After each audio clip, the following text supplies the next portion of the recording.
اللهم صل على سيدنا محمد يا رب صل وسلم دائما ابدا على حبيبي.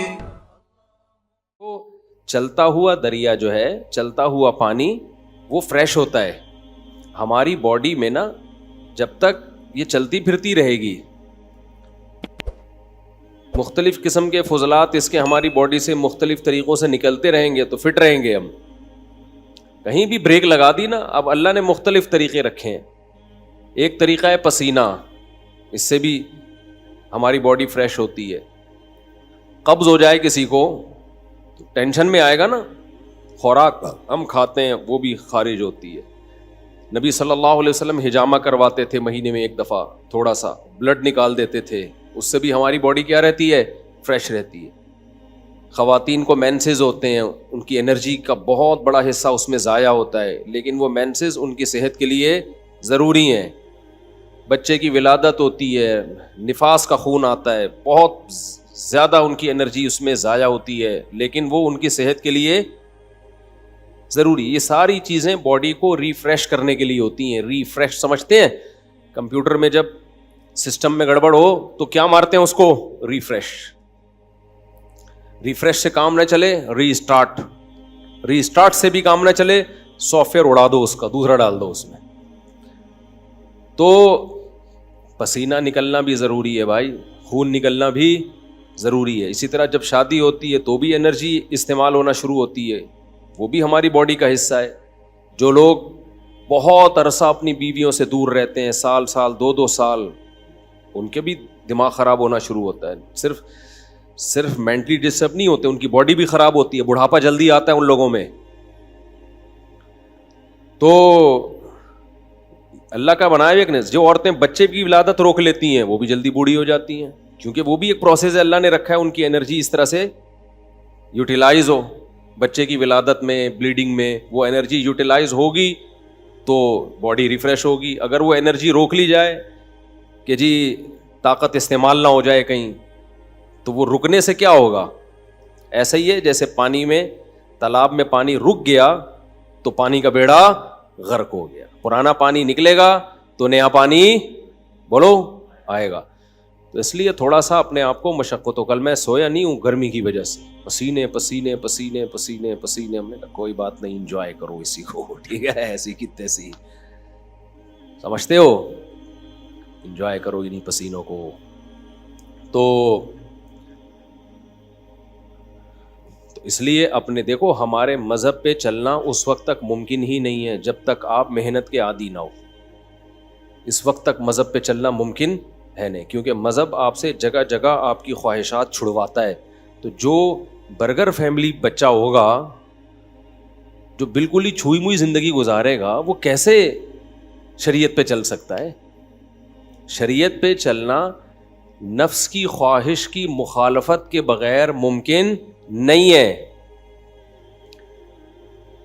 بس ایک بات کر کے میں آگے چلتا ہوں، کیونکہ یہ ٹاپک نہیں ہے. آپ بولیں گے مفتی صاحب کیا میڈیکل سائنس لے کے بیٹھ گئے ہیں، پسینے پہلے ہی نکل رہے ہیں اور نکال رہے ہیں ہمارے پسینے. دیکھو ایک بات خوب اچھی طرح سمجھو، دنیا میں ٹینشنوں کی 2 قسمیں ہیں. ایک ٹینشن جو نیچرل ہے، قدرت نے رکھی ہے، وہ ٹینشن صحت کے لیے اچھی ہے. اس کی علامت یہ ہے کہ وہ سب کو ہوتی ہے. سمجھ رہے ہو نا؟ اس کی علامت کیا ہے؟ سب کو ہوتی ہے. تو ظاہر ہے ساری انسانیت بیمار تو نہیں ہو سکتی نا. سردی کی ٹینشن یہ سب کو ہوتی ہے کہ نہیں ہوتی؟ جب سردیاں آتی ہیں تو پورے ملک پہ آتی ہے سردی، کسی ایک اکیلے کو نہیں لگ رہی ہوتی، تھر تھر کانپ رہا ہوتا. گرمیوں کی ٹینشن اللہ نے سب کے لیے، تو یہ سب کے مطلب ہے کہ اللہ دینا چاہتے ہیں یہ ٹینشن، یہ آپ کے لیے مفید ہے. کبھی کبھار ہمیں زکام ہو جاتا ہے، یہ سب کو ہوتا ہے. دنیا میں کوئی ایسا آدمی میں نے نہیں دیکھا جس کو کبھی بھی زکام نہ ہوتا ہو. اب یہ چھوٹی سی بیماری جو ہے یہ ہے ٹینشن، لیکن یہ سب کو ہوتی ہے. اسی وجہ سے بہت بڑے ڈاکٹر ہیں آغا خان ہاسپٹل کے، میری ان سے گپ شپ ہوئی، انہوں نے کہا کہ جو ہیلتھ کے اور صحت کے معیارات ہیں نا، ان میں نزلہ زکام کھانسی کو شامل نہیں کیا جاتا. یعنی کھانسنے والا نزلے والا آدمی بھی صحت مند ہی ہے. ہاں ایسا نہ ہو کہ کھانستا ہی آ رہا ہو بچپن سے, یعنی کبھی کبھار کھانسی, زکام, نزلہ, اس سے کیا ہوتا ہے, یہ وہ ٹینشنیں ہیں جو آپ کو بڑی ٹینشنوں سے بچا لیتی ہیں, آپ کا امیون سسٹم بوسٹ کر دیتی ہیں یہ. تو ان چیزوں میں پریشان ہونا. اسی طرح بچے جب پیدا ہوتے ہیں, بچہ چیخ چیخ کے روتا ہے, گلا پھاڑ پھاڑ کے, ہاں, کچھ نہیں دیکھتا کہ یہ کمبخت کے باپ کے سونے کا ٹائم ہے یا ماں کے سونے کا ٹائم ہے. جب وہ روتا ہے تو, اور وجہ بھی سمجھ میں نہیں آ رہی ہوتی, تو یہ کسی ایک ہی بچے کے ساتھ ہوتا ہے یا ہر بچے کے ساتھ ہوتا ہے؟ ہر بچے کے. اس کا مطلب یہ نیچرل ہے, یہ اس کے لیے ضروری ہے. نہیں روئے گا نقصان ہوگا اس کو. اس لیے ایک دم بچے کے رونے پہ مائیں آج کل کیا کرتی ہوں, میرا بچہ پتہ نہیں کیوں رو رہا ہے, وجہ ہی سمجھ میں نہیں آ رہی, ہاں اس کو چپ نہیں کراؤ, چپ رونے دو کمبخت کو, رونے دو پاگل آدمی. یہ نیچرل ہے بھائی. اللہ تعالیٰ تمہارے اندر برداشت پیدا کرنا چاہتے ہیں. اللہ دیکھنا چاہ رہے ہیں کہ تم گدھے تو نہیں ہو کہیں.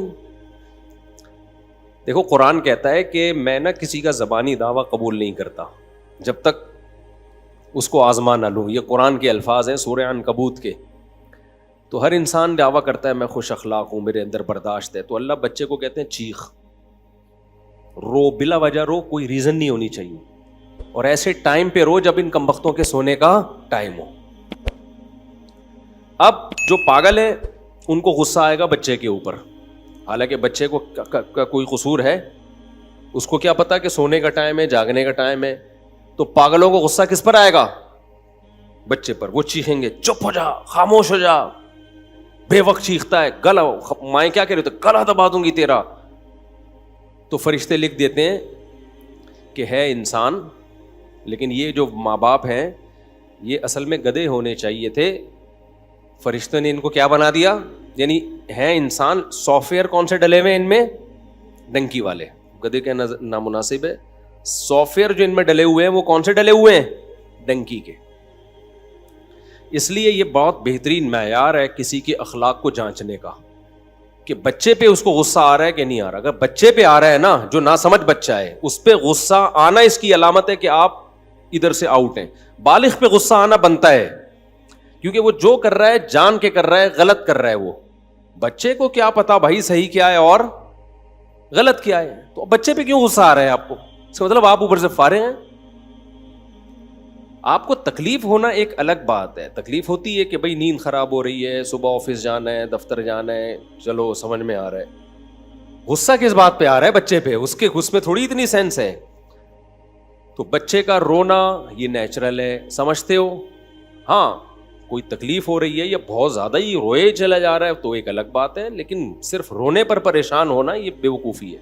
اسی طرح بچوں کو موشن لگنا یہ بھی کیا ہے؟ بولتے کیوں نہیں, نیچرل ہے. سب بچوں کو موشن لگتے ہیں. قدرت نے ان کے پیٹ کی صفائی کا یہ سسٹم بنایا ہوا ہے. تو ایک دم پاگل ہو جانا, بچے کو موشن لگ گئے, پاگلوں کی طرح چیخنا, یہ اس کی علامت ہے کہ موشن آپ کو لگنے چاہیے تھے, اصل میں غلطی سے اس کو لگ گئے. ہاں اس میں یہ ہے کہ جو سمجھدار ڈاکٹر ہیں وہ یہی کہتے ہیں, جو چائلڈ اسپیشلسٹ ہیں, کہ ہوئے کوئی بات نہیں, اتنی جلدی اس کو اینٹی بائیوٹک کی ضرورت نہیں ہے, اتنی جلدی سیریس لینے کی ضرورت نہیں ہے, اور یہ نیچرل ہے. ہر بچے کو موشن لگتے ہیں, یہ نیچرل ہے بچوں میں.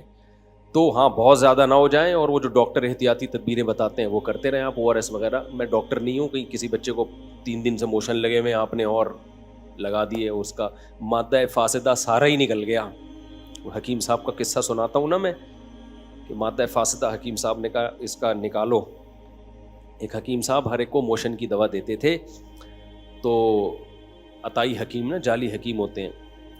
میں نے ایسے حکیم بھی دیکھے ہیں, جو پیشنٹ جائے گا اس کو کہتے ہیں کہ پہلے ہم آپ کو جلاب آور دوا دیں گے, آپ کا پیٹ صاف ہوگا, باڈی نئے سرے سے ریفریش ہوگی, پھر ہم علاج کریں گے. پاگل آدمی تو کیا کر رہا ہے یار, ہر ایک کو موشن. تو اسی طرح ایک حکیم صاحب ہر ایک کو موشن کی دوا دیا کرتے تھے کہ پہلے مادہ فاسدہ نکلے گا, جو فاسد مادہ ہے نا وہ نکلے گا, پھر ہم علاج کریں گے. ایک بہت باریک سا آدمی چلا گیا, لوگوں نے کہا اس میں مادہ فاسدہ ہے ہی نہیں, مادہ ہی نہیں ہے, فاسد کہاں سے ہوگا, تو خدا کے لیے کچھ خیال کرنا. حکیم نے کہا نہیں, ہمارا علاج کا طریقہ یہ ہے کہ پہلے ہم مادہ فاسدہ نکالیں گے, اس کے بعد ہم علاج کریں. اس کو جلاب آور دوا دے دی, اس کا مادہ فاسدہ نکلنا شروع ہو گیا. حکیم کو لوگوں نے بلایا, بھائی یہ مر رہا ہے. حکیم نے کہا مادہ فاسدہ ہے, جتنا نکلے اتنا اچھا. یہ بالکل ایسا ہی ہے جیسے ہجامہ کر کر کے نا, جو ہجامے والے اناڑی کہتے ہیں فاسد خون ہے, جتنا نکلے اتنا اچھا. او بھائی یہ غلط بات ہے. یہ ہجامہ والے بھی ایسے ہی کھینچ کھینچ کے خون نکال رہے ہیں اور اس پہ سنت کا لیبل لگا دیتے ہیں, پھر اتنا خون نکال دیتے ہیں. جب ان سے بولو کیا کر رہے ہو, کہہ رہے ہیں یہ فاسد خون ہے, فاسد خون ہے. او بھائی جان خون ہے, یہ بلڈ ہے, یہ وہی بلڈ ہے جو رگوں میں دوڑ رہا ہے. چکر آئیں گے, آدمی مر جائے گا, اتنا زیادہ نہیں کرو. جو کیا یار, یہ ایک مستقل ٹاپک ہے. ہر شخص پاکستان میں ہر فیلڈ میں ماہر ہے, اور جب تک کسی چیز میں پورا غلو نہیں ہوتا نا, اس وقت تک منجن بکتا نہیں ہے. ہجامہ والوں کو دیکھ لو, ہر بیماری کا علاج کس میں بتایا ہوا ہے؟ ہجامہ میں. آپ بتاؤ, لوگ آپ پر اعتماد کریں نہ کریں ان کا ہیڈک ہے, اس پہ لیبل لگا دیتے ہیں قرآن و سنت کا. تو اسلام کو بدنام کر رہے ہو آپ. ہر چیز ہجامہ, ہر ابے بھائی ایسا ہی اگر ہوتا تو یہ ڈاکٹر پاگل ہیں. بڑی بڑی یونیورسٹیاں بنی ہوئی ہیں, پورا میڈیکل سائنس کا ایک علم ہے, صدیوں سے لوگ اس میں ترقی کرتے کرتے آج ایک عروج پہ پہنچے ہیں. وہ سارے منجن بیچ رہے ہیں. ان سب کو چاہیے کلینک بند کر کے بس سرنج لے لے کے خون چوستے رہے لوگوں کا. تو ایسا کچھ بھی نہیں ہے.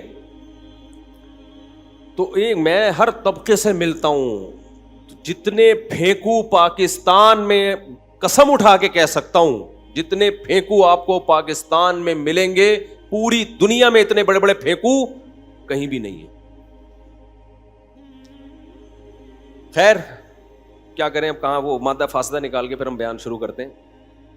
تو وہ حکیم نے کو لوگوں نے کہا کہ حکیم صاحب مادہ فاسدہ نکل رہا ہے, مر رہا ہے. انہوں نے کہا مادہ فاسدہ ہے, جتنا نکلے اتنا اچھا. بالآخر اس کا انتقال ہو گیا, قبر میں دفنا دیا. لوگ حکیم کی کلینک پر آئے, اس کے مطب پہ آئے, کیا ہوا ہے بھائی, یہ تو مر گیا. حکیم نے کہا شکر کرو مادہ فاسدہ نکال کے مرا ہے, ساتھ لے کے نہیں گیا قبر میں, فریش ہو کے گیا. بالکل کوئی باڈی کے اندر گندگی بولو بالکل صاف ستھرا, نیٹ کلین. تو ایسا نہ ہو کہ بچے کو اتنے ایموشن لگ جائیں کہ وہ سارا ہی مادہ فاسدہ اس کا نکل جائے. اس لیے میں کوئی ڈاکٹر نہیں ہوں, آپ بچے کو چائلڈ اسپیشلسٹ کو دکھایا کریں.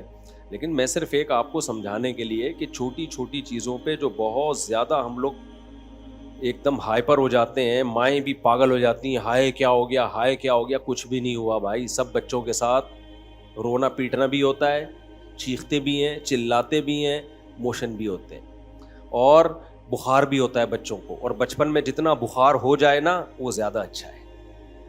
دیکھو شو مارنے کے لیے نہیں کہہ رہا, میں 16-17 سال کی عمر سے لے کے نا مجھے اب تک کتنے وبائیں آتی ہیں, کتنے مسائل ہوتے ہیں. اللہ کا شکر ہے مجھے فیور نہیں ہوتا, اللہ نے بچایا ہوا ہے. اس کی وجہ کیا ہے, مجھے صرف ایک دفعہ فیور ہوا ہے, وہ ہجامے کی وجہ سے. وہ اتنا زیادہ ہجامہ کر دیا تھا, مادہ فاسدہ نکالتے نکالتے میں ہی مرنے لگا تھا. خیر پھر وہ ملیریا نے اٹیک کیا, اور ایک آدھ دفعہ ہلکا پھلکا اور ہو گیا ہوگا. وجہ کیا ہے, ہمیں بچپن میں ڈاکٹر اچھا مل گیا تھا. جب بخار ہوتا تھا نا بچپن میں, تو میری والدہ مجھے ایک سرجن کے پاس لے کے جاتی تھی, اور وہ آرمی کے سرجن تھے اور اچھے جنرل فزیشین بھی تھے وہ. تو وہ کیا کرتے تھے, وہ ہمیں ہلکی پھلکی دوا دیتے تھے وہ ڈاکٹر صاحب. ہمارا بخار چلتا تھا 15-20 دن. تو والدہ ان سے کہتی تھی کہ بھائی اس کو جلدی ٹھیک کر دیں. اچھا سب بچوں کے ساتھ یہی حال تھا, وہ بخار کھینچتے تھے 15-20 دن. تو اب جلدی ٹھیک کرو بھائی. وہ کہتے تھے کہ دیکھو بچوں کا ابھی نا جو امیون سسٹم ہے نا وہ اس وقت ڈیولپ ہو رہا ہے, وہ بن رہا ہے. اگر ابھی سے ان کو اینٹی بایوٹک دے کے ہم بخار کو چلتے رہیں گے نا تو بڑے ہو کر بیمار ہی رہیں گے. پھر ہونے دو, کوئی مسئلہ نہیں ہے, 15-20 دن کھینچنے دو اس کو, خود ہی ٹھیک ہوگا یہ. تو وہ اس ڈاکٹر کا ہم پر اتنا احسان ہے, میں تو اس کے لیے دعائیں کرتا ہوں. اچھا پبلک پھر اس ڈاکٹر کے پاس جاتی نہیں تھی, مائیں نہیں جاتی تھی. مائیں کہتی تھی بچہ ٹھیک ہی نہیں ہو رہا. وہ کہتا نہ ہو, کوئی مسئلہ نہیں, کوئی ڈینجرس نہیں ہے, کھینچنے دو, 15 دن 20 دن 1 مہینہ لگ جائے, کوئی مسئلہ نہیں ہے, آرام کراؤ, اسکول کی چھٹیاں کرا دو اس کو. تو اس ڈاکٹر کی کوئی لفٹ نہیں کراتا تھا. ان کے بارے میں مشہور تھا کہ یار ان کے پاس جا کے بندہ ٹھیک نہیں ہوتا. تو ایک اور ڈاکٹر تھے, پھر لوگ ان کے پاس لے جاتے تھے. مائیں, ہماری اماں نہیں لے کر گئی ہمیں, ہماری اماں نے کہا بھائی ٹھیک ہے یہی کھلاتے رہو ہلکا ہلکا. وہ ایک بس لال سا سیرپ دے دیتے تھے, پیناڈول ٹائپ کا ہوتا تھا میرا خیال ہے. تو جو پڑوس میں ایک اور ڈاکٹر تھے وہ بیٹھے ہوتے تھے انجیکشن لے کے نا, ہیوی اینٹی بایوٹک لے کے, ادھر گیا ٹھک بندہ ٹھیک, سمجھ رہے ہیں نا. تو لوگ کہتے تھے یار یہ بندہ ہے ٹھیک, یہ ڈاکٹر کیا ہے, یہ صحیح ڈاکٹر ہے, اس کے پاس جاؤ 2 دن میں بندہ باقاعدہ دوڑنے لگتا ہے. تو یہ خیانت ہے ڈاکٹروں کی. ڈاکٹروں میں بھی دونوں طرح کے ڈاکٹر ہوتے ہیں, اچھے بھی اور برے بھی. اب جو نوٹ چھاپنے کی جس کو فکر ہوگی اس کو اس کی کوئی فکر نہیں ہے کہ یار میں جو اس اتنے سے بچے کو اتنی ہیوی اینٹی بایوٹک دے رہا ہوں اس کے رزلٹ کیا نکلیں گے. کئی بعض دفعہ تو اینٹی بایوٹک ضروری ہوتی ہیں, تو یہ فیصلہ آپ نہ کریں یا میرے بیان سے فیصلہ نہ کریں کہ کھلانی ہے کہ نہیں, یہ ڈاکٹر ہی فیصلہ کرے گا. لیکن ڈاکٹروں میں بھی یہ بات دیکھنی چاہیے کہ کون سا ڈاکٹر لالچی ہے اور کون سا آپ کی صحت کے ساتھ بولو مخلص. تو میرے اوپر ڈاکٹر کا احسان ہے, انہوں نے مجھے ہیوی ڈوز نہیں دی, انجیکشن نہیں لگائے, اینٹی بایوٹک نہیں دی. اس کا اثر یہ نکلا میں کہاں کہاں نہیں گیا, ایسے ایسے علاقوں میں گیا ہوں جہاں انتہائی شدید سردی, اور ایسے ایسے علاقوں میں گیا ہوں جہاں انتہائی شدید گرمی, نزلے بھی ہوتا ہے, کھانسی بھی, زکام, سب کچھ. اس کی نوبت بہت کم آتی ہے کہ بستر پہ لیٹ جاؤ. اب آنا شروع ہو جائے بیان کے بعد تو ایک الگ بات ہے, وہ تو اللہ کی مرضی. کیا خیال ہے؟ تو میں جو اصل بات آپ سے کر رہا ہوں یہ بھی ہمارے مذہب کا حصہ ہے. اپنی باڈی کو بہت زیادہ چھوئی موئی بولو مت بناؤ. پتہ ہے کچھ ٹینشنیں ایسی ہیں کہ وہ ٹینشنیں اٹھانا آپ کو آپ کی ٹینشن ختم کرنے کا ذریعہ بنتا ہے, اور کچھ ٹینشنیں ایسی ہیں کہ ان سے جان چھڑانا ٹینشن کا ذریعہ بنے گا. ایک چرسی, وہ چرس نہیں پیتا, خوشی ہوتی ہے یا ٹینشن ہوگی اس کو جب چرس نہیں ملے گی, ٹینشن. لیکن اگر وہ یہ ٹینشن اٹھا لے گا تو ہمیشہ کی ٹینشن سے جان چھوٹے گی کہ نہیں چھوٹے گی؟ کیا خیال ہے بھائی؟ جو سگریٹ پینے کی ٹینشن, سگریٹ پینے کا عادی ہے, وہ جب سگریٹ نہیں پیے گا تو خوشی ہوگی یا ٹینشن ہوگی؟ ٹینشن ہوگی. لیکن یہ ٹینشن چند دن اٹھا لے تو یہ بہت بڑی ٹینشنوں سے اس کو نجات دے دے, خرچہ بچ جائے گا اس کا. اور وہ جو اس کی سگریٹ نہ ملنے پر طبیعت خراب ہوتی تھی وہ طبیعت خراب ہونا بند. سگریٹ پینے کے بعد جو اس کو سکون ملتا تھا وہ سگریٹ پیے بغیر ہی ملنا شروع ہو جائے گا. کیا خیال ہے بھائی؟ تو جو سکون کے پیچھے بھاگتے ہیں نا ان کو سکون کے علاوہ سب کچھ ملتا ہے. میں نے اور آپ نے یہ دیکھنا ہے کہ اللہ رسول کا حکم کیا ہے, بس اس کو فوکس کرو گے تو سکون آپ کے پیچھے بھاگے گا.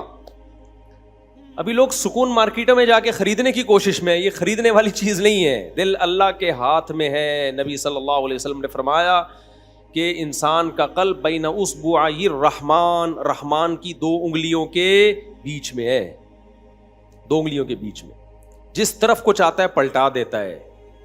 تو اس لیے ہم نے فوکس کرنا ہے اللہ اس کے رسول کے حکم کو. یہاں ایک اور بات میں آپ سے عرض کروں, ہم سکون تلاش کرتے ہیں کھانے پینے میں, تبھی آج کا مسلمان ہر وقت جگالی کرتا ہے. کیا خیال ہے؟ بولو نا کیا ہو گیا؟ ہر وقت کیا کرتا ہے؟ جیسے بکریاں نہیں ہر وقت کھاتی ہیں, جب نہیں کھاتی ہیں تو پھر ویسے ہی منہ چلتا رہتا ہے. ہماری بکری کو آگے دیکھ لینا کسی وقت, جب کھانا ہوگا تو کھا رہی ہوگی, اور جب نہیں ہوگا نا تو منہ چلا رہی ہوگی. اس کے علاوہ کوئی اور کام ہے؟ اور مینگنیاں بنا بنا کے نکال رہی ہوگی. ادھر کھائے گی, اتنی مینگنیاں نکالتی ہے نا بکری, کھائے گی نکالے گی ادھر سے مینگنیاں بنا کے, تو دودھ بھی بنا کے نکالتی ہے الحمدللہ. تو انسان بھی نا آج کا سکون کی تلاش میں چاہتا ہے کہ ہر وقت کچھ نہ کچھ کھاتا رہے. یہ مزاج شریعت نہیں ہے, یہ سکون حاصل کرنے کا نیچرل طریقہ بولو نہیں. اگر آپ نے اپنے آپ کو کھانے کا عادی بنا لیا نا, اس سے آپ کی ٹینشن ختم نہیں ہوگی, اس سے آپ کی ٹینشن بڑھ جائے, اور کھانے کو دل کرے گا, اور کھانے کو دل کرے گا. تھوڑی دیر کچھ نہیں ملا پھر دل چاہے گا, کسی کام کے نہیں رہو گے, بیڑا غرق ہو جائے گا. اس لیے ہماری شریعت میں کوئی ایک حدیث بھی ایسی نہیں ہے, کوئی ضعیف حدیث ہی ہو جس میں کھانے کی فضیلت ہو کہ کھانا کھانا ثواب ہے, کہیں بھی نہیں ملتا. یہ تو پتہ نہیں مذہب میں کھانے کا تصور آیا کہاں سے, میں تو اس پہ حیران ہوں. کوئی ایک بھی مثال نہیں ملتی ہمیں اس کی. اور میٹھا کھانا تو ہے ہی نہیں.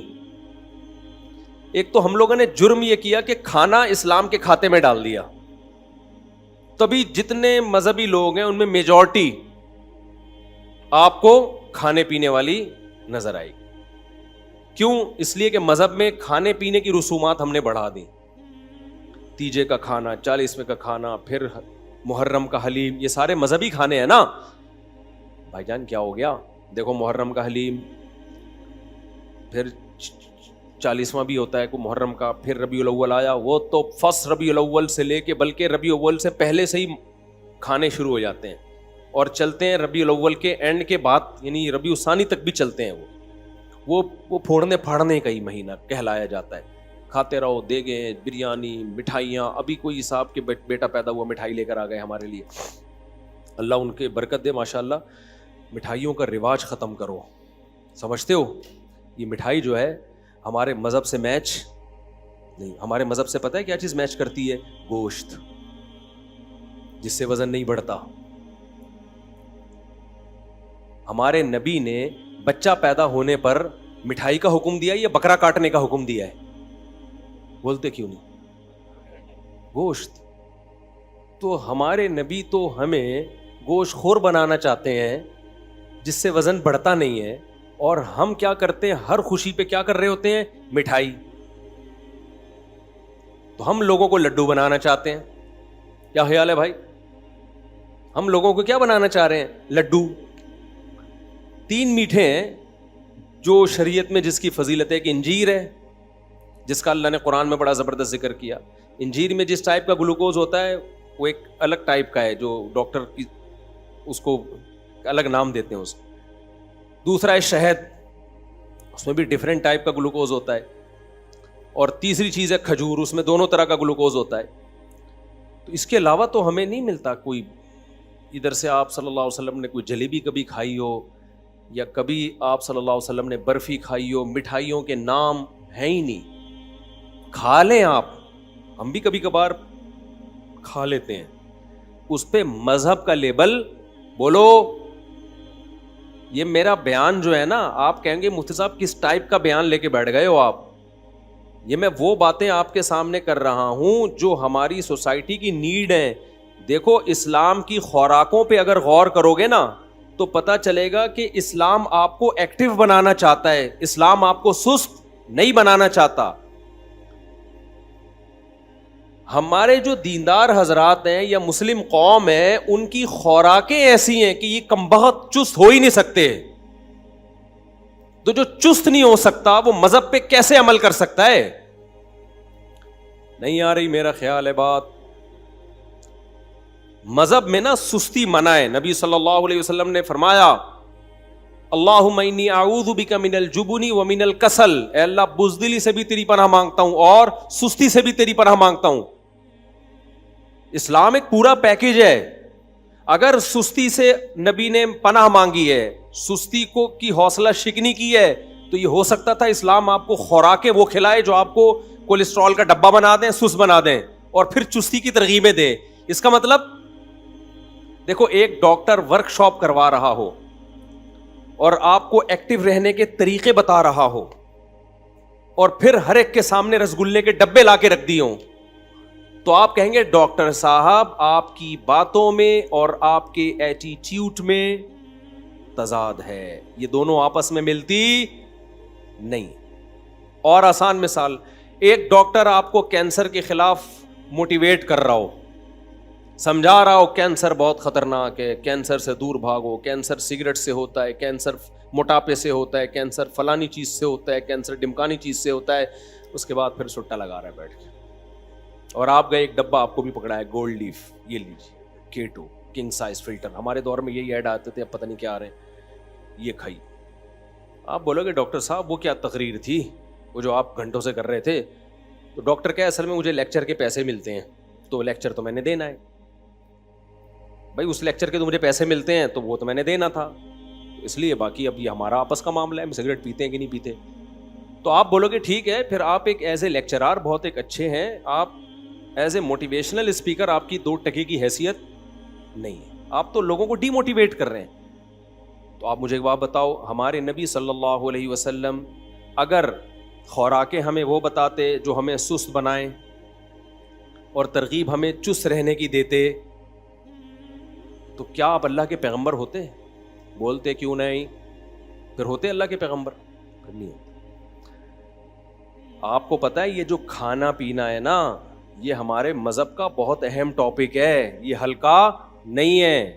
نماز روزہ تو ہے ہی، اسلام کے 5 ارکان وہ تو ہیں ہی، لیکن نماز روزے پر آنے کے لیے اور اپنی زندگی میں شریعت کو لانے کے لیے اور بھی کچھ پیکج دیے پیغمبر صلی اللہ علیہ وسلم نے۔ جب تک ان پیکیجز کو ہم اختیار نہیں کریں گے، اسلام پہ چلنا ہمارے لیے ممکن نہیں ہوگا۔ اس کی مثال میں آپ کو دیتا ہوں۔ اسلام میں بے جا غصہ، بلا وجہ غصہ، یہ ہر وقت توے پہ بعض لوگ جیسے بیٹھے رہتے ہیں نا غصے میں، یہ اچھی خصلت ہے یا بری خصلت ہے؟ قرآن کہتا ہے والکاظمین الغیظ، نیک لوگ غصے کو کیا کرتے ہیں؟ پیتے ہیں۔ اب ایک طرف اسلام کہہ رہا ہے کہ غصہ بری چیز ہے، کبھی کبھار تو ٹھیک ہے، ضرورت بھی ہوتی ہے، وہ نیچرل بھی ہے، بلا وجہ چھوٹی چھوٹی باتوں پہ ایک دم ناک پہ مکھی بٹھا کے رکھنا ہر وقت۔ بعض لوگوں کی عادت ایسی ہوتی ہے جیسے ابھی ایک دھماکے سے پھٹ جائیں گے وہ نا، تو یہ بری خصلت ہے۔ کیا خیال ہے؟ تو جب بھی کوئی عالم بزرگ غصے کا علاج کرے، جس کے پاس آپ جاؤ، تو وہ غصے کے دونوں پہلوؤں پہ غور کرے گا کہ ایسا تو نہیں ہے کہ آپ کو غصہ کسی روحانی وجہ سے آ رہا ہو، آپ میں تکبر ہے۔ غصہ جس کو زیادہ آتا ہے نا، 2 وجوہات ہوتی ہیں، ایک روحانی وجہ کا مطلب اس میں تکبر ہے، اس کے اندر اس کو یہ غلط فہمی ہو گئی ہے کہ میں بہت نیک ہوں۔ بعض لوگوں کو اپنے بارے میں یہ خوش فہمی ہو جاتی ہے کہ میں بہت نیک، یہ بہت بڑی بیماری ہے، اور یہ ان لوگوں کو زیادہ ہوتی ہے جو مشہور ہوتے ہیں، جیسے ہم لوگ، جن کے لوگ ہر وقت تعریفیں کرتے رہتے ہیں، مفتی صاحب آپ اتنے اچھے، آپ اتنے اچھے۔ تو بعض دفعہ آدمی کو اپنے بارے میں وہم ہوتا ہے شاید واقعی میں بہت اچھا ہوں، یہ ہو جاتا ہے، یہ بہت خطرناک بیماری ہے۔ اس کا نقصان یہ ہوتا ہے کہ پھر اگر کوئی آپ سے غلطی ہوتی ہے نا، اور کوئی کہتا ہے آپ سے یہ غلطی ہوئی، تو آدمی کی کھوپڑی گھومتی ہے، وہ کہتا ہے میں کیسے، مجھے تو اتنے لوگ میرے ہاتھ چومتے ہیں، وہ بھی مجھے اچھا کہہ رہا تھا، وہ بھی اچھا کہہ رہا تھا، وہ بھی اچھا، تو یہ میں کیسے؟ بھائی دل چاہ رہا ہے تیرے رکھ کے میں تھپڑ لگاؤں۔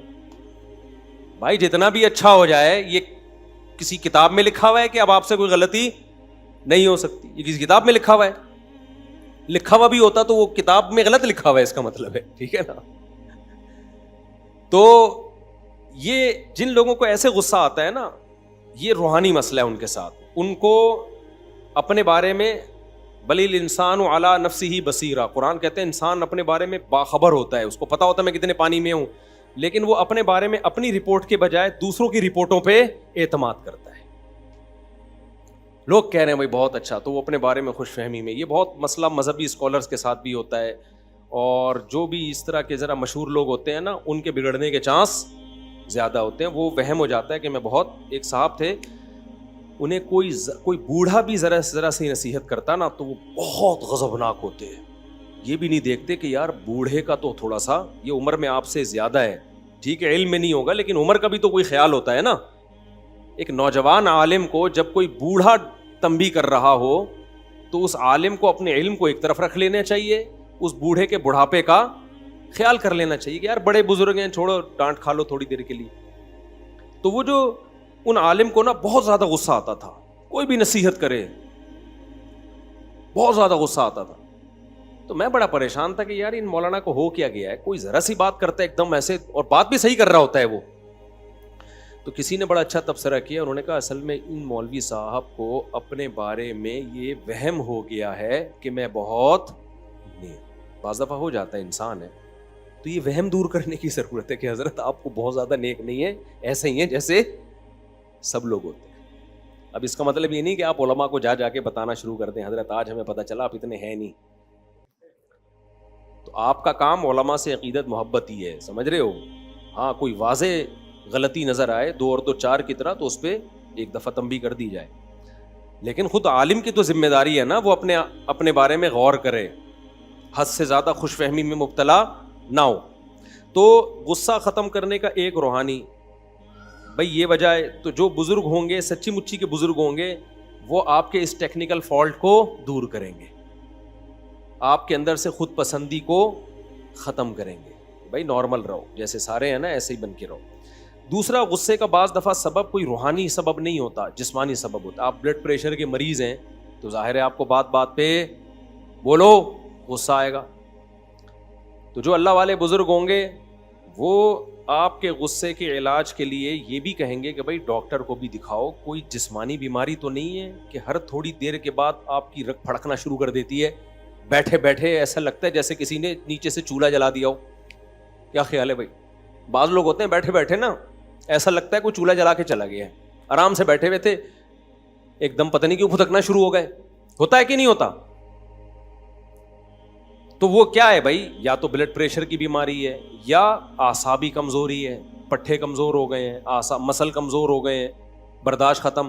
بڑھاپے میں غصہ زیادہ آتا ہے, تبھی تو اللہ نے بوڑھے والدین کے بارے میں کہا کہ اگر وہ جھڑکیں تو آگے سے اف مت کرو, کیونکہ بوڑھے ہو گئے ہیں, اب ان میں برداشت ختم ہو گئی ہے. تو غصے کا آپ کی صحت سے بہت گہرا تعلق ہے. تو اب مجھے ایک بات بتاؤ, جو یہ چاہتا ہے کہ میں جنت میں جاؤں اور بلا وجہ غصہ نہ کروں, تو شریعت کے اس حکم پہ چلنے کے لیے اس کو اپنا روحانی علاج بھی کرانا پڑے گا. روحانی سے وہ ٹوپی ڈراموں والا عاملوں کا نہیں, ان کو تو خود علاج کی ضرورت ہے.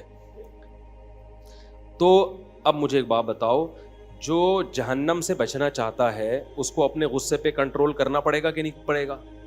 تو کیا اس کے لیے صرف روحانی علاج, یہ روحانی سے مراد تکبر ختم کر دے, دنیا کی محبت ختم کر دے, صرف یہ کافی ہوگا؟ یہ جسمانی علاج کی بھی ضرورت ہے کہ نہیں ہے؟ یقیناً ہے, جسمانی علاج کی بھی ضرورت ہے. تبھی تو ہمارے نبی صلی اللہ علیہ وسلم نے عبادت میں اعتدال کا حکم دیا.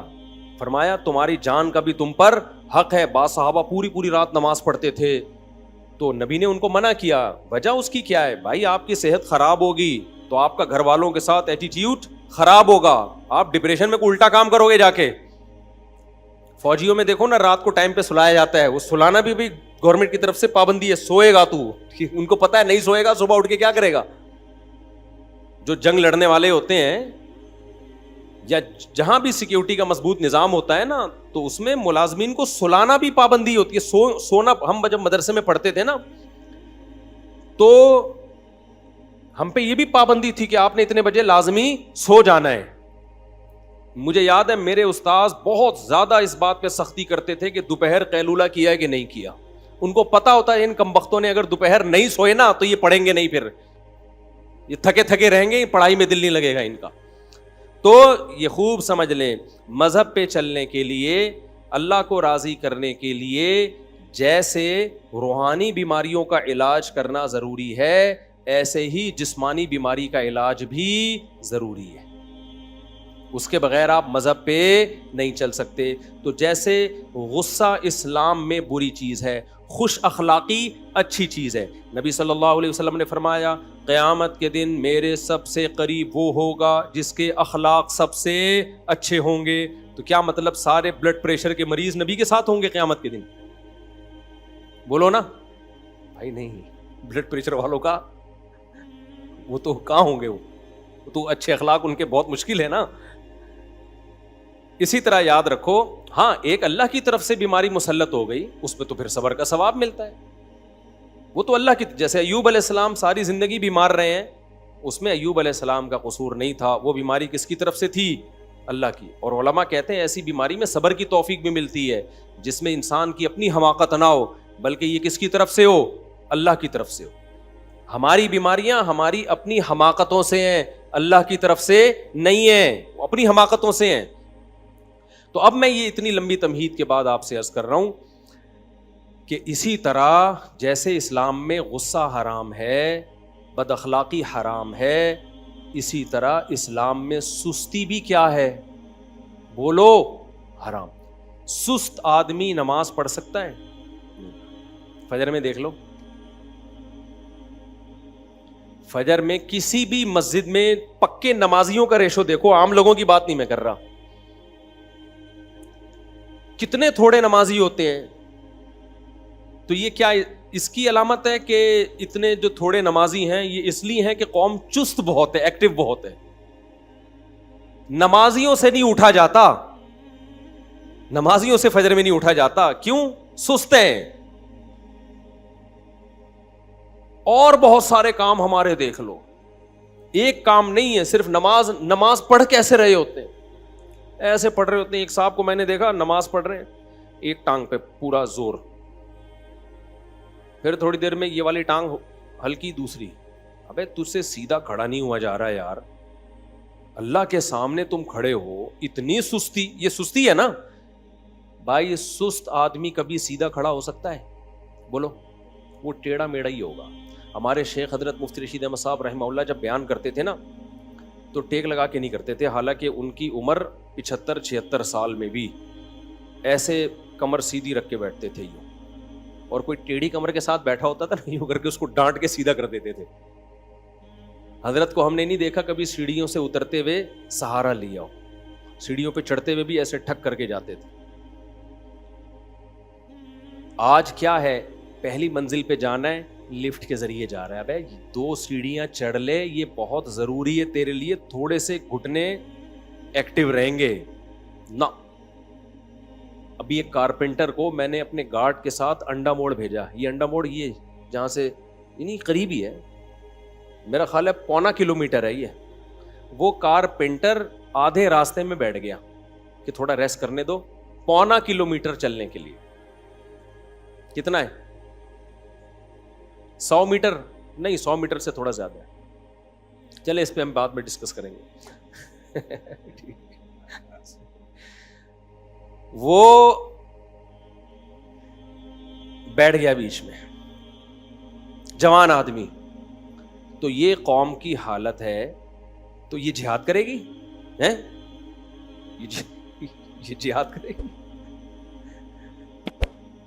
تو سستی اسلام میں بری چیز ہے. چستی کیا ہے؟ میں بھی چستی پہ اتنے بیانات کر رہا ہوں, آپ یہ نہ سمجھے مفتی صاحب پتہ نہیں کتنے ایکٹیو ہوں گے, ہم بھی آپ جیسے ہی ہیں, لیکن بات تو وہی کریں نا جو ٹھیک ہو. کیا خیال ہے؟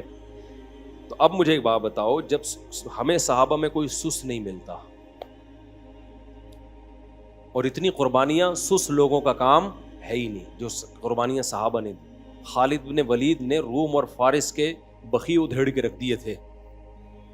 ہمارے مجاہدین جو ماضی میں ہم لوگوں نے دنیا فتح کی ہیں, فرانس تک پہنچ چکی تھی ہماری فوجیں, اور ادھر فتح کرتے کرتے شام, اور ادھر ایسٹ کی طرف انڈونیشیا, ملیشیا, یہ ساری اسلامی سلطنتیں یہ تو بہت پہلے اسلام میں داخل ہو چکی ہیں. کابل تک مسلمان فوجیں حضرت عثمان کے دور میں آ چکی تھیں, وہاں صحابہ کی قبریں ملتی ہیں.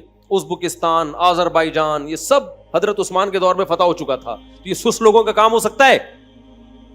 اگر نبی صلی اللہ علیہ وسلم صحابہ کو ربیع الاول کے حلووں پہ ڈال کے چلے گئے ہوتے کہ تم محرم میں اتنا حلیم کھایا کرو, ربیع الاول میں اتنی دیگیں کھایا کرو, جب بچہ پیدا ہوا کرے تو مٹھائی کے اتنے ڈبے کھا لیا کرو, تو آپ مجھے بتاؤ روم اور فارس اور آذربائیجان, ازبکستان یہ فتح ہوتے؟ بولو نا. تو مذہب پہ چلنا ممکن ہی نہیں ہے سست آدمی کے لیے, سمجھ رہے ہو نا. اس سے فجر میں اٹھا جائے گا, اٹھ کے آئے گا تو ایسے لگے گا جیسے قبر سے کسی نے مردہ اکھاڑا ہوا ہے.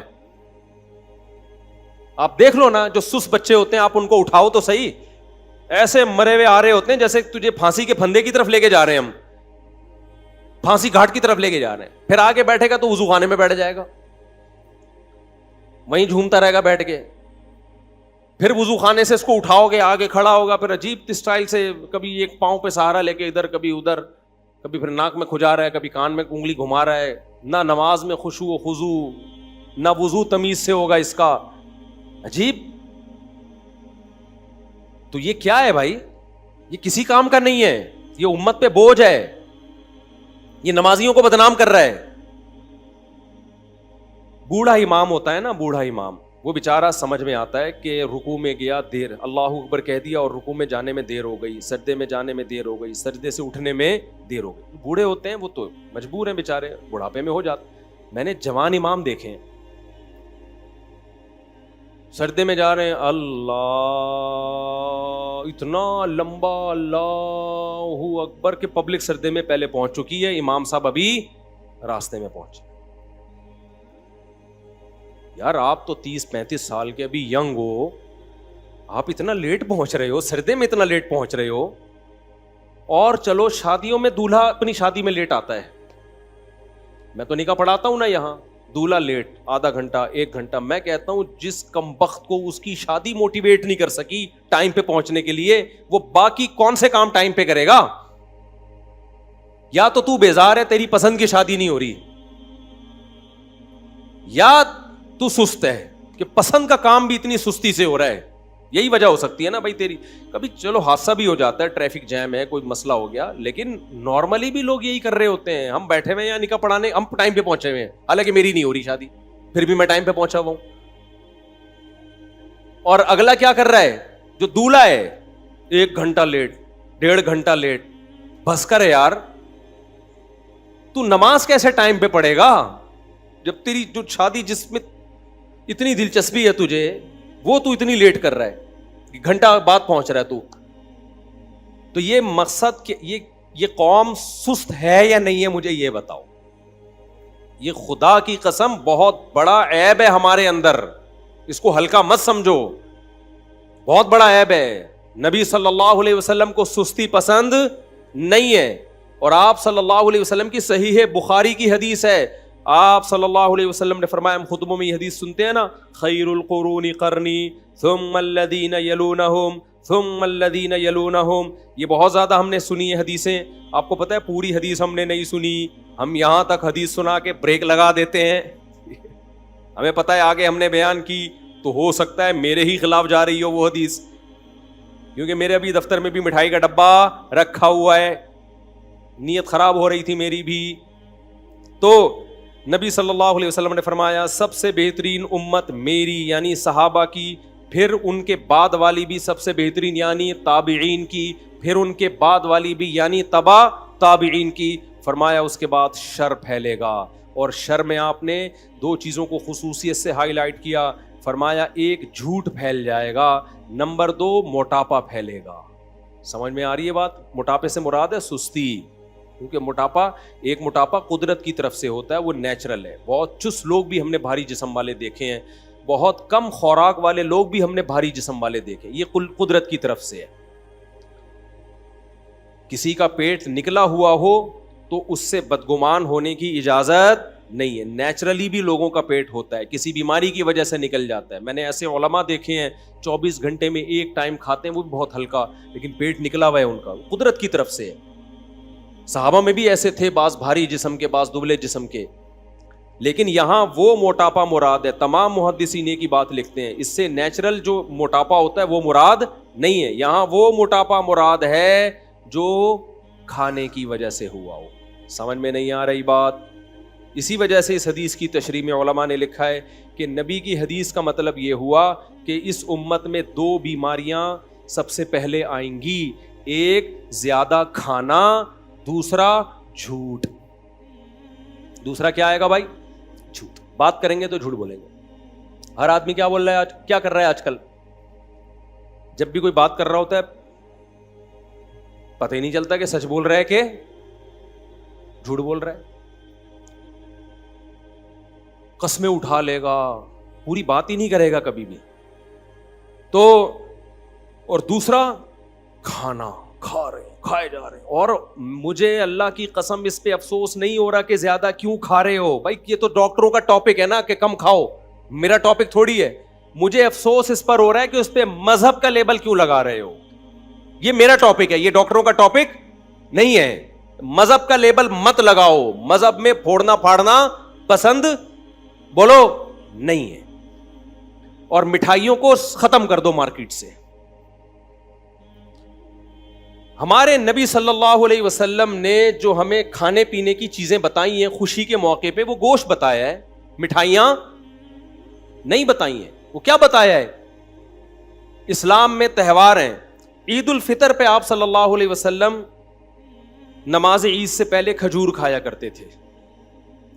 نماز عید سے پہلے کیا کھاتے تھے؟ کھجور. اس میں بھی یہ حکمت تھی کہ یہ بتانا کہ آج ہمارا روزہ نہیں ہے. وہ بھی چند کھجوریں کھاتے تھے بس. باقی ہمارے نبی صلی اللہ علیہ وسلم سے تہواروں پہ کیا ثابت ہے؟ بقرعید ہمارا تہوار ہے, کیا اسلام میں یہ ہے؟ دیکھو ہندو جب تہوار مناتے ہیں تو وہ طرح طرح کے ویجیٹیبل اور مٹھائیاں کھاتے بھی ہیں اور کھلاتے بھی ہیں. ایسا ہی ہوتا ہے کہ نہیں ہوتا؟ سویٹس یہی ہوتا ہے نا. لبرل سیکولر لوگوں کا ایک تہوار ہوتا ہے برتھ ڈے. اس میں وہ کیا کاٹتے ہیں؟ کیک. فل کارب ڈائٹ ہے, تھوڑے دنوں میں انسان کو بھی کیک کی طرح پھلا دیتی ہے, ایسی ڈائٹ. یہ ایک تہوار ہے سیکولر اور لبرل لوگوں کا. اس میں وہ کیا کھاتے ہیں بھائی؟ میں اسلام کا مقابلہ کرا رہا ہوں نا لبرلزم سے اور دوسرے مذاہب سے. کرسمس میں بھی کیا کھائے جاتے ہیں؟ کیک کھائے جاتے ہیں, زیادہ تر مٹھائیاں گفٹ کی جاتی ہیں. اسلام میں تہوار ہے عید الفطر. اس میں کیا ہے؟ عید سے پہلے چند کھجوریں, وہ بھی یہ بتانے کے لیے کہ آج ہمارا روزہ نہیں ہے. اس میں یہ حکمت علماء نے بیان کی کہ ایسا نہ ہو کہ روزہ ہے بھائی آج نہیں رکھے, آج نہیں ہے, عمل سے ثابت کریں گے نہیں آج روزہ. نمبر 2, اسلام میں تہوار ہے بقرہ عید, خوشی کا دن ہے نا. اس میں مٹھائی کے ڈبے کاٹنے کا حکم ہے. بھائی اسلام نے کہا ہوتا بھائی دوسری عید آ رہی ہے تمہاری, تو اب تم نے کیا کرنا ہے, تم نے زردے کی دیگیں پکانی ہیں, تم نے گنے کے گڑ کھلانے ہیں لوگوں کو, صحیح ہے نا. اس میں کیا رکھا گیا ہے؟ گوشت. آپ کو پتا ہے میں ویجیٹیرین تھا بچپن میں, گوشت نہیں کھاتا تھا. میں اسلام کی ترغیبوں کی وجہ سے گوشت کھانا شروع کیا میں نے. اگر اسلام ہماری زندگی میں نہ ہوتا تو میں آج بھی کیا ہوتا؟ ویجیٹیرین. میں گوشت نہیں کھاتا تھا, مجھے پتہ نہیں کیوں گھن سی آتی تھی گوشت سے. بعض لوگ ہوتے ہیں تو میری بقرعید پھیکی ہوتی تھی. کہیں ولیمے میں جاتا, لوگوں کی دعوتوں میں, وہاں گوشت, تو میں نے کہا یار یہ تو میں زندگی بھر اس نعمت سے محروم رہوں گا. تو 15 سال کی عمر میں پھر میں نے اپنے آپ کو جان کر آہستہ آہستہ گوشت کا عادی بنایا ہے کہ ہمارے مذہب میں تو جتنی رسومات ہیں کھانے پینے کی وہ ساری گوشت ہی سے متعلق ہیں. تو پھر ہم تو مذہبی ہو ہی نہیں سکتے صحیح طریقے سے. اب بقرعید میں بھی ہم کھچڑی کھا رہے ہوتے تھے بیٹھ کے, یہ تو عجیب سا لگتا تھا, ہمیں سارے دنیا گوشت کھا رہی ہے, ہم کیا کھا رہے ہیں؟ کھچڑی. تو میں نے پھر اپنے آپ کو عادی بنایا ہے. تو اس کا مطلب اسلام نے مجھے کیا بنایا ہے؟ گوشت خور. سمجھتے ہو کہ نہیں سمجھتے ہو؟ مجھے گوشت خور بنانے والا کون ہے؟ اسلام ہے. اگر اسلام میں مٹھائیاں ہوتی نا تو آج میں مٹھائی خور ہوتا, گوشت خور نہ ہوتا. اور میں پھر پتہ یہاں آپ کے سامنے بیٹھا ہوا ہوتا, 4 آدمیوں کے برابر ہوتا. میرے لیے ایک الگ سے وہ بنایا جاتا ہے یہاں تک, اور میں کم ہوتا, یعنی اس میں میں کم ہوتا اور میرا جسہ زیادہ ہوتا, میری باڈی زیادہ ہوتی اس میں. تو ایک بقرعید ہے اسلام میں, اس میں بھی کیا ہے؟ بولو, گوشت. تیسری خوشی شادی, یہ بھی خوشی کا دن ہے. اس میں ولیمہ ہے. نبی نے فرمایا اولم ولو بشاتن, ولیمہ کرو اگرچہ ایک بکرا کاٹتے ہی کیوں نہ ہو. تو وہاں بھی کیا کھلایا جا رہا ہے؟ گوشت. مٹھائی کے ڈبے بولو نہیں ہے, حلوے مانڈے نہیں ہے. اور چوتھی خوشی انسان کو ہوتی ہے بچے کی پیدائش پر. فیملی پلاننگ والوں کو تو بالکل بھی خوشی نہیں ہوتی. وہ کہتے ہیں یہ کیا ہو گیا, آبادی بڑھ رہی ہے اور مسائل بڑھتے چلے جا رہے ہیں. لیکن اسلام کہتا ہے ان کی باتوں میں مت آؤ. کسی انسان کے لیے اللہ کی طرف سے اولاد سے بڑا گفٹ کوئی بھی نہیں ہے. یہ اولاد ٹینشن نہیں ہے, بلکہ اللہ کی طرف سے کیا ہے؟ تحفہ ہے, ہبہ ہے. یہب لمن یشاء اناسا, جس کو چاہتا ہوں بیٹیاں گفٹ میں دیتا ہوں. اگر یہ پینلٹی ہوتی تو اللہ اس کے لیے گفٹ کا لفظ استعمال نہ کرتا. آپ نے کسی کو تھپڑ لگایا, وہ کہہ رہے یہ کیا کہہ رہی ہے, میں نے آپ کو گفٹ دیا ہے. آپ بولو گے کم بخت زخم پہ نمک تو نہ چھڑک, ٹینشن دے رہا ہے اور نام اس کو کس چیز کا دے رہا ہے؟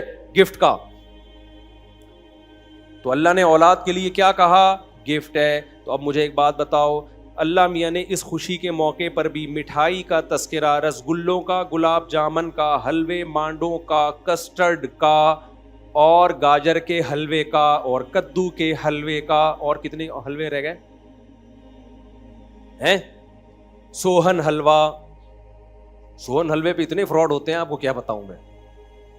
بس میں ایک دفعہ بیٹھا ہوا تھا, کھڑکی سے ایک بندہ آیا, سوہن حلوہ. میں نے کہا چلو گھر جا رہا ہوں, ادھر کے پی کے سے میں آ رہا تھا, بہت پرانی بات ہے. میں نے کہا چلو کچھ گھر میں ایک تحفہ لے جاتا ہوں. تو اس نے دکھایا بڑا زبردست, میں نے نکال کے پیسے دیے, دوسرا ڈبہ پکڑا کے بھاگ گیا. اس کو کھولا تو کچھ عجیب سی چیز تھی اس کے اندر. اب میں نکلوں, بس بھری ہوئی ہے, میں ونڈو سیٹ چھوڑ کر جاؤں اس ڈبے کے پیچھے, وہ پتہ نہیں کہاں گیا, پھر میری سیڑھی بھی گئی, تو ہم نے بس انا للہ پڑا. ایسے اسپیڈ سے اس نے یوں دکھایا, بڑا زبردست حلوہ. میں نے کہا یہ لو پیسے. اس نے کہا ڈبہ دوسرا پکڑا دیا. میں نے کہا یہ سیمپل ہوگا, یہ اوریجنل ہوگا. ہم نے رکھا, جب کھولا اس کے اندر کچھ عجیب سی چیز پڑی ہوئی تھی. تو ایسا یہ تو کلاکاری ہے, یہ کیا ہے, کمال ہے. مجھے کہیں ملے تو میں اس کا شکریہ ادا کروں گا, ویل ڈن, زبردست. تو یہ یہاں نہیں, دنیا بھر میں ہوتا ہے. کسی نے بتایا کہ چائنیز سے کسی نے لیپ ٹاپ منگوایا, ابے چھوڑو اب یہ قصے لے کے بیٹھ جاؤں گا میں. تو ہمارے نبی نے عقیقے کے موقع پہ ہمیں کیا حکم دیا؟ مٹھائی کے ڈبے یا گوشت؟ گوشت کھاؤ. اپنے بچوں کو چاکلیٹوں کے اور مٹھائی کے ڈبوں کا عادی مت بناؤ, یہ سست بنیں گے. گوشت کھلاؤ تو کیا بنیں گے؟ چست. سمجھتے ہو؟ گوشت کھلاؤ تو کیا بنیں گے؟ چست. میں یہ نہیں کہہ رہا کہ سبزی کھانا چھوڑ دیں, وہ بھی کھائیں, لیکن یہ جو نیچرل میٹھا بھی کھاؤ. آپ کھجورے کھا لو, انجیر کھا لو, کشمش کھا لو اپنے خرچے پہ. ایسی چیزیں مت کھاؤ جس سے آپ خود مٹھائی کا ڈبہ بن جاؤ. تھوڑے دنوں میں خود کیا بن جاؤ آپ, اس سے آپ کے اندر سستی پیدا ہوگی. میں جو اپنے واقعات سناتا ہوں, شو مارنا قطعاً نیت نہیں ہوتی. موٹیویشن کے لیے انسان اپنے واقعات بھی سنا سکتا ہے. دیکھو آپ کو میں ایک عجیب بات بتاؤں, 20-25 سال پرانی بات بتا رہا ہوں آپ کو میں, بلکہ اس سے بھی زیادہ. میں نے 20-25 سال سے شربت نہیں پیا ہوگا, شاید ایک آدھ دفعہ کبھی پی لیا ہو, بہت زیادہ 2-4 دفعہ پی لیا ہوگا. یہ جو شربت نہیں ہوتا چینی کے شربت, چاہے وہ روح افزا ہو, چاہے وہ نورس ہو, چاہے وہ کوئی اور شربت ہو, چینی والا کوئی بھی شربت, 20-25 سال بلکہ شاید 30 سال ہو گئے ہوں, مجھے نہیں یاد پڑتا. بچپن سے نہ افطاری میں, نہ سحری میں, نہ کہیں دعوت پہ میں پیتا ہی نہیں ہے, الا ماشاء اللہ کبھی کبھار شاید پی لیا ہو. کیوں؟ کیا مجھے اتنی عقل تھی؟ میں نے کیا یوٹیوب پہ کلپ دیکھے تھے؟ مجھے تو ظاہر ہے کچھ بھی نہیں, بچپن میں انسان کو کیا پتا ہوتا ہے. مجھے یاد ہے میں نے ایک دفعہ افطاری میں شربت پیا تو مجھے محسوس ہوئی سستی. شربت پینے کے بعد مجھے لگا کہ میرا دماغ کیا ہو رہا ہے, ٹن. کراچی میں اس کو کیا کہتے ہیں؟ ٹن. اچھا بچے تو ایکٹیو ہوتے ہیں, کھیلتے ہیں, کودتے ہیں, مجھے لگا کہ یار وہ ایکٹیونیس نہیں ہے. تو یہ کیوں ہو رہی ہے؟ آج کیا ایسا کھایا ہے ہم نے؟ بچوں میں اتنی کھوپڑی ہوتی نہیں ہے. مجھے محسوس ہو رہا تھا کہ یار یہ جب شربت پیو تو باڈی میں وہ ایکٹیونیس رہتی نہیں ہے. تو مجھے خود یہ بات سمجھ میں آئی کہ یار ایسی چیز میں کیوں استعمال کروں کہ 3-4 سیکنڈ کا مزہ ہے اور اس کے بعد دماغ ہر وقت سستی سے بھرا رہتا ہے. آپ افطاری میں 2-3 گلاس شربت پیو تو دیکھو حالت کیا ہوتی ہے انسان کی, ایسا پڑا ہوا ہوتا ہے, دائیں بائیں گر رہا ہوتا ہے. تو مجھے خیال ہوا کہ یار ایسا کام ہم کریں کیوں کہ 2 سیکنڈ کا مزہ ہے اور اس کے بعد جسم میں چستی ہی ختم ہو جاتی ہے. اور جسم میں جب چستی ختم ہوتی ہے نا تو انسان ڈپریشن میں بھی جاتا ہے, کیونکہ بیٹھ کسی کام میں دل نہیں لگتا اس کا, سوا اس کا حل یہی کہ بس سو جائے. تو اب کیا سوتے ہی رہے سارا دن؟ تو اس وقت اللہ نے مجھے یہ عقل دی کہ بھائی یہ پینے کے بعد سستی پیدا ہو رہی ہے, لہذا یہ کام کرنے کا نہیں ہے. مجھے کسی ڈاکٹر نے نہیں بتایا, کسی حکیم نے نہیں بتایا, نہ میں نے کسی کو مشورہ دیا کہ یہ کام مت کیا کرو. کیوں؟ میں نے اس لیے مشورہ نہیں دیا, میں نے کہا ضروری تھوڑی جو میری باڈی کے ساتھ ہو رہا ہے وہی دوسرے کے ساتھ بھی ہو رہا ہو. ایک مثال ہو گئی. دوسری مثال, میں جامعہ رشید میں پڑھاتا ہوں. ایک دن ایک طالب علم گاجر کا حلوہ لے کر آیا صبح. اتنا مزے کا حلوہ اس نے خاص اسٹائل سے بنایا ہوا تھا, ہم نے بھی 2 نوالے لے لیے. ہم نے گاجر کے حلوے کے فضائل سنے ہوئے تھے حکیموں سے, بڑا طاقتور ہوتا ہے, یہ ہوتا ہے وغیرہ وغیرہ. تو میں نے اس طالب علم سے وہ ریسیپی لی وہ حلوہ بنانے کی. وہ ڈفرینٹ اسٹائل کا حلوہ تھا. وہ میں نے کیا, یہ بھی کئی سال پرانی بات ہے. میں نے کیا کیا, میں نے کہا ناشتے میں اسی اسٹائل میں حلوہ بنا کے کھاؤں گا. میں نے وہ حلوہ بنا کے کھایا, مزہ بہت آیا. لیکن جب میں مدرسے پڑھانے کے لیے پہنچا تو میں نے دیکھا جس طرح میں ایکٹیو ہو کے بچوں کو پڑھاتا ہوں اس طرح مجھ میں ایکٹیونیس ختم ہو گئی. تو مزہ ہی نہیں آ رہا. دماغ کیا ہو رہا ہے؟ بولو, سست. ایک دفعہ کھایا ہوگا, اس کے بعد میں نے اس طالب علم کو بولا بھائی شاید جو بنایا تھا نا پورا بھر کے وہ میں نے اسی کو لا کے گفٹ کر دیا. میں نے کہا آئندہ میں یہ کبھی بھی نہیں کھاؤں گا. مزے کا بہت ہے مگر یہ مزہ 10 منٹ کا 5 منٹ کا, اس کے بعد ٹینشن 6-7 گھنٹے کی, کیونکہ وہ دماغ میں وہ تازگی ختم ہو گئی, بیٹھے ہوئے ہیں یوں کر کے جھوم رہے ہیں. تو بھائی کیوں اپنی جانوں پہ ظلم کر رہے ہو؟ ایسی چیزیں کیوں کھا رہے ہو جس سے تمہارے اندر چستی کے بجائے کیا پیدا ہو رہی ہے؟ سستی. کیوں اپنے جان پہ ظلم کر رہے ہو؟ تبھی آپ دیکھ رہے ہو نا, بیان میں بھی بیٹھے بیٹھے لوگ سو جاتے ہیں, بات کرتے کرتے لوگ سو جاتے ہیں, دفتر میں بیٹھے ہوں گے آڑے ترچے ٹیڑھے میڑے گر رہے ہوں گے, کوئی یوں گر رہا ہے کوئی یوں گر رہا ہے, عجیب سے. یہ سب کس کا اثر ہے؟ خوراکوں کا. شربت اپنی زندگی سے نکال دو. بہت زیادہ میٹھا پینے کا شوق ہے, اوریجنل جو وہ گنے کا رس ہوتا ہے نا وہ پی لی, اس میں میٹھا اتنا نہیں ہوتا. سمجھتے ہو کہ نہیں سمجھتے ہو؟ شہد کھا لیا کرو, مدذل ہلا لیا, جو ملا کھا لیا, یہ مت بنو.